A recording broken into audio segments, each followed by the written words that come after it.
once heard the name Adam. Dual POV, baby.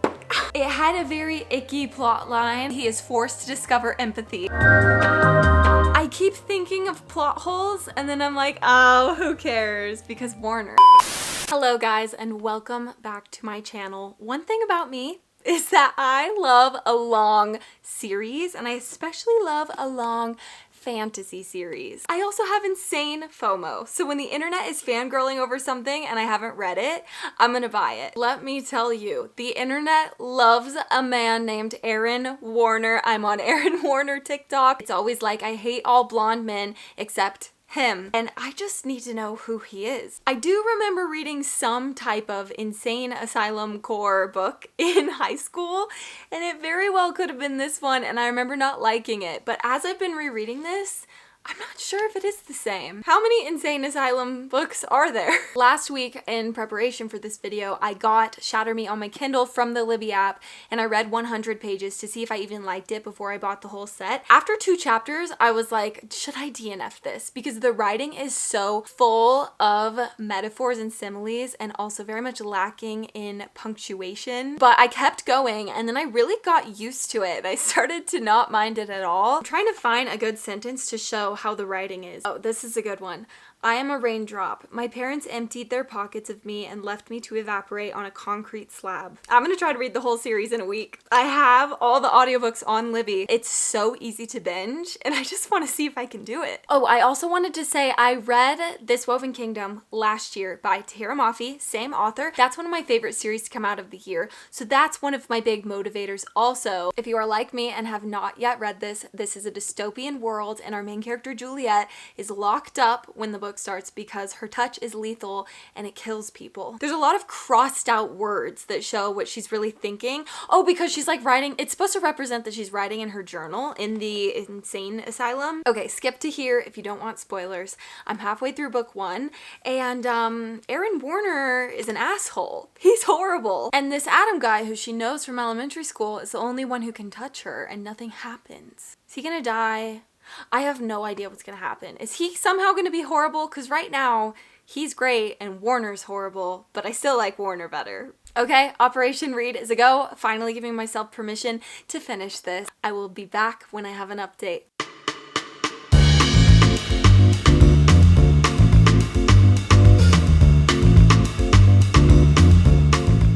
Time for an update. I finished Shatter Me last night. I think this was a really good first installment. It definitely left me intrigued. I feel like I got connected to the characters. However, the first half was very slow, but when I started reading yesterday, I was 50% in, and so much was happening all of a sudden, and I think I really needed that. What we didn't get is a lot of explanation on the dystopian world and how we got to where we are, which is a very dark place. So I wrote my Goodreads review that I hope the future books will explain more what the politics are, how we got this way, and if there's a rebel group, etc. I'm on Shatter Me TikTok. I've heard so much about this series. What does it mean that I have never once heard the name Adam? I didn't even know that was a character in this series. 3.5 stars for this one. And then I started the first novella, which is Destroy Me. And guess what? It's a Warner POV. There is nothing I love more than a male main character who is so down bad and so pathetic that he is forced to discover empathy. He says, everything I care about right now revolves around one person, and for the first time in my life, it's not myself. I loved being inside his mind. It's making me wish that this whole series was dual POV. I'm hoping maybe in future books that will happen, but for now, this is the only POV I've gotten of him, and now I'm on book 2, and it's back to Juliet's perspective. From the moment I started this, it was so good. It's so much better than the first. Plot-wise, it's more interesting, and we are getting those information dumps about how the world is the way it is. We also learn more about her power and why people die when she touches them, which was good to know because I was like, this is so random. How did this happen? I think this book is really delivering what I needed to continue to get more into it. I've had a fun time with this first book and novella, but I wouldn't say it took off in my brain. And this one, I'm like, all right, we're in it now. Our girl is so unwell. She really needs therapy. I'm pretty sure it's only been a matter of weeks from the start of the series to now. And bad things continue to happen.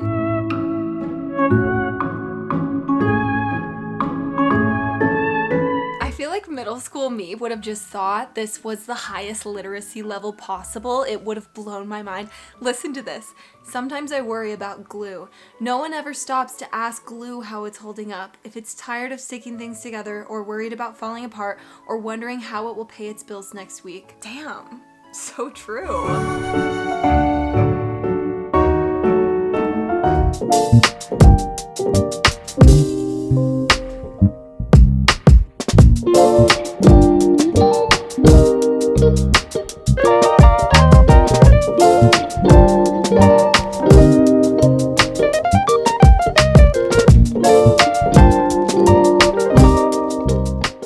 Today's gonna be a serious reading day because we're in the lounge set and we're in the slippers. I finished book 2 yesterday. I get it now. I absolutely get it. Tahereh Mafi is going to take a boy, give him maximum trauma, make him so incredibly tortured but also have really bad communication skills, and then he is going to yearn. He is going to be so pathetic. Needless to say, I'm in my Warner era. Do you know what I also learned is apparently his first name is supposed to be a spoiler and a secret. Someone commented on one of my videos and was like, stop spoiling his name, everyone. I had no idea. I've seen it everywhere. I had absolutely no idea where this series was headed. All I knew was that there was an insane asylum in the first book and that it was dystopian. And we've gone into this really fun fantasy side of things where they have these powers, Juliet's being that her touch is lethal, and we're exploring that a lot more, and I think it's just a super fun direction to take it. It kind of reminds me of Marvel a little bit, almost like superhero vibes. This might be my hottest take, but it took me until halfway through book 2 to start liking this silly, funny side character that we're obviously really supposed to love. He was just annoying me. His only personality trait was hitting on girls and hitting on everyone, especially her, and she didn't want him to. I think I just needed more depth from him, and then eventually they did flesh out his story a little bit. I'm hoping they will continue to, but also I don't really actually care that much. I gave this one a 4-star, and then I read the rest of this novella. So this has an Aaron Warner POV, and it also has an Adam POV. Then in the back it has Juliet's completed journal from the insane asylum. I loved the Warner POV. The Adam part, I'm like, I just don't know if I'm a big novella person in general. If it wasn't put in the story originally, I just want to keep reading the story. It's kind of taking me out of it a little bit. Well, once again, not Warner's, because that actually added to the story. But Adams, I was like, I don't care. I gave Destroy Me 4 stars, Fracture Me 3 stars, and now it is time. I have heard everyone say this is the best book in the series. It has the highest reviews on Goodreads. We're at this part of the story where I'm loving what's happening with Juliet, and I don't want to spoil anything. I want a villain era. I hope I get it. I have no clue what to expect. I have no clue what to expect in the next 6 books. That is a lot of content, but I'm not mad. Bring it on.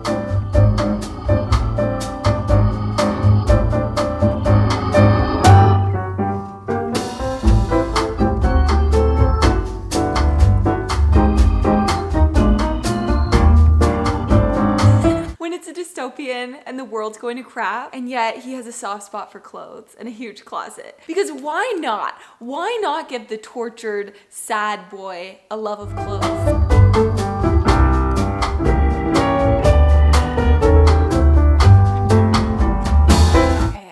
Almost halfway through this, and I am gagged at some of the things that a certain character is saying. I keep wanting to like Jim Halpert look at the camera, but I haven't been filming, so in my head I just go. Also, forget everything I said about Kenji, because at this point, love him. This is just such a giggly book. I'm having so much fun. It's incredibly melodramatic. It hits like a 2010s drama series like Gossip Girl or Vampire Diaries. And it just makes me so happy. I gotta talk. That is great. You're so photogenic. We are on day 4 of the Shatter Me reading vlog. And boy, do I have updates. Okay, to be fair, I have not read all of these. I wouldn't go that long without an update. I've only read a few pages. Well, let's start at the beginning. I did finish Ignite Me. There was a moment when I started this where I was thinking, what if this series doesn't make me feral? What if I do a whole vlog, read all 9 books, and I'm just like, yeah, it was good. We don't have to worry about that anymore thanks to this lovely book. Was the pacing super wacky? Yes. Was the teen angst off the charts?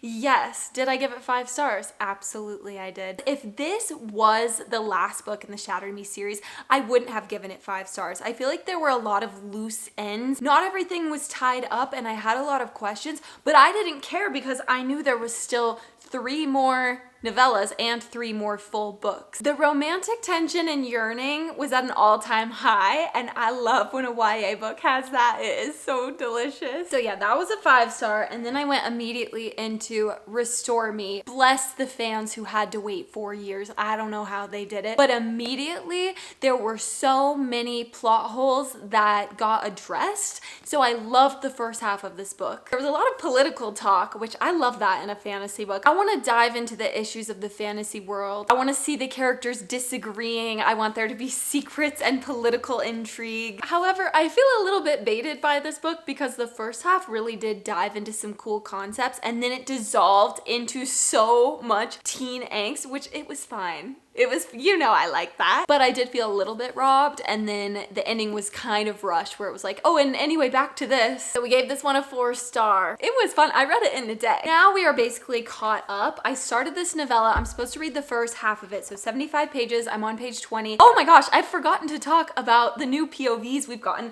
Dual POV, baby.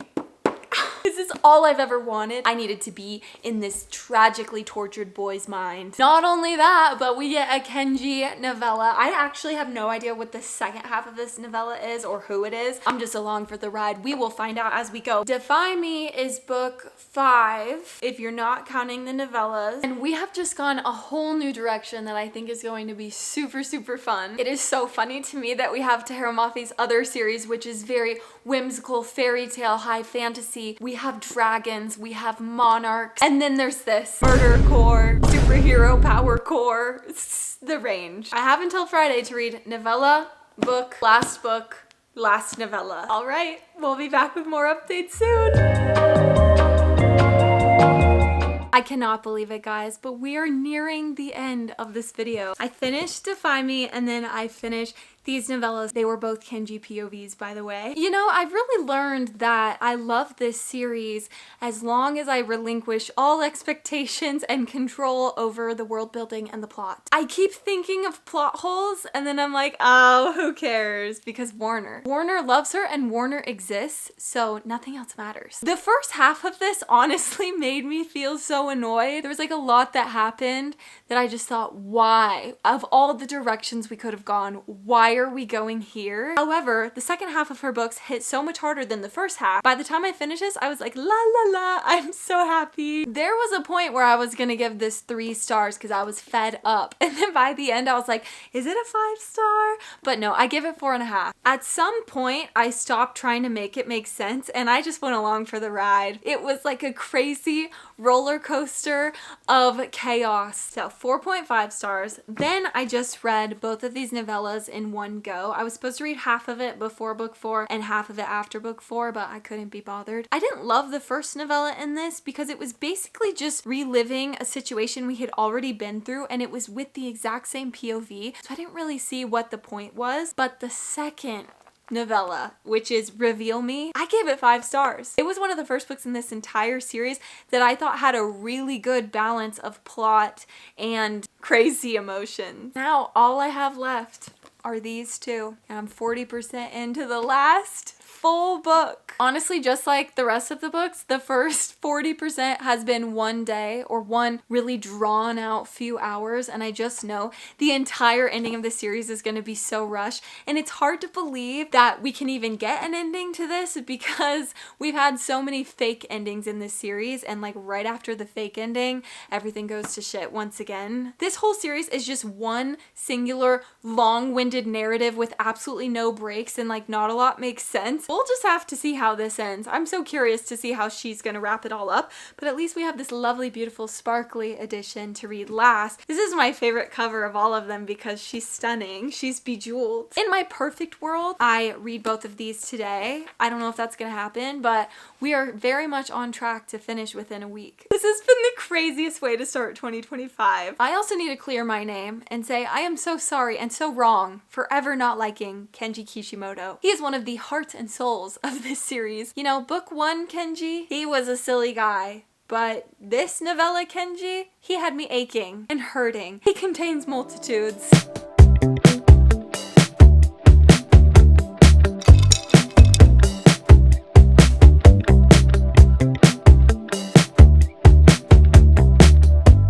On the last page of the entire series.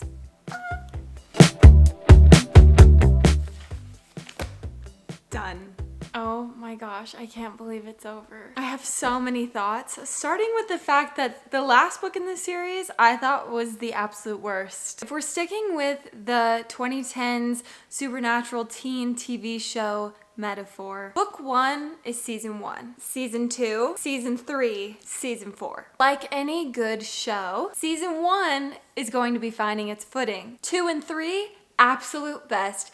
God tier. Season 4, maybe going on a little too long. Going downhill a little bit, but we still love it because we love the characters.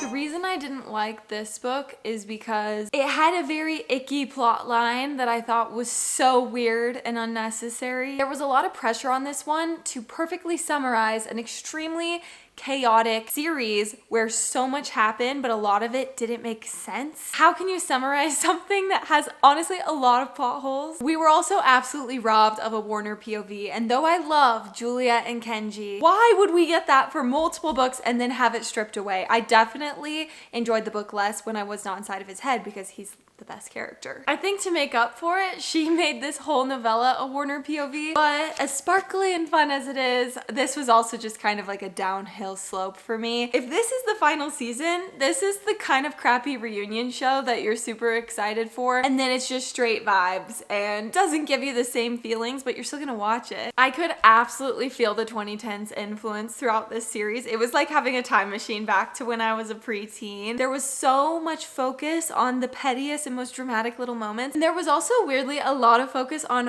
what they were wearing and how much they were wearing. I swear the amount of scenes where they're like, and I was only half dressed when there was a bomb, the building exploded. If you're wondering if you should read this series, here's my full recommendation. If you like shows from the 2010s like Vampire Diaries, Teen Wolf, The 100, and you love the teen angst mixed with the supernatural elements, straight up, you will like this series. I don't know if you'll love it, but you will be thoroughly entertained. If you have ever liked any type of fan fiction, you will like this series. If you like Draco Malfoy or Regulus Black variants, Last of all, if you're like me and don't watch a lot of TV and would rather read, then yes, you would love this because it is essentially reading a TV show. It's so rare to find a book like that. The time has come to rank the books from least favorite to favorite. On the bottom, we have Believe Me. It was giving me nothing. Imagine me, a little bit of a poor summary to a 9-book series. Next, we have book 1. This is mostly because the writing was trying so hard and every other sentence was a simile or a metaphor, but still, book 1, you know, I think of it fondly. Then we have the first novella. This made it as far as it did because of the first ever Warner POV. Then we have the Kenji novellas. This is when I really was like fully in love with him as a character. Book 4. The first half I loved, the second half fell apart a little bit, but I still really enjoyed this because we were full on getting a Warner POV. Obviously that's where my priorities lie. Book 2. This was such good angst. We had a lot of her stepping into her power, a lot of plot at this point before it was kind of getting a little crazy. Then we have on top my 2 favorites. Book 5, Defy Me. The second half of this one had me just like soaring in the sky. I was giggling. I loved it. It was peak fan fiction vibes. The best book in the whole series. Book 3. Ignite me. This is everything. This is the only full book that I gave 5 stars. Please let me know if you have read Shatter Me and also what your most and least favorite books were in the series. Thank you guys for watching. I will catch you in the next video. I hope that everyone's having an amazing day. Okay, bye guys.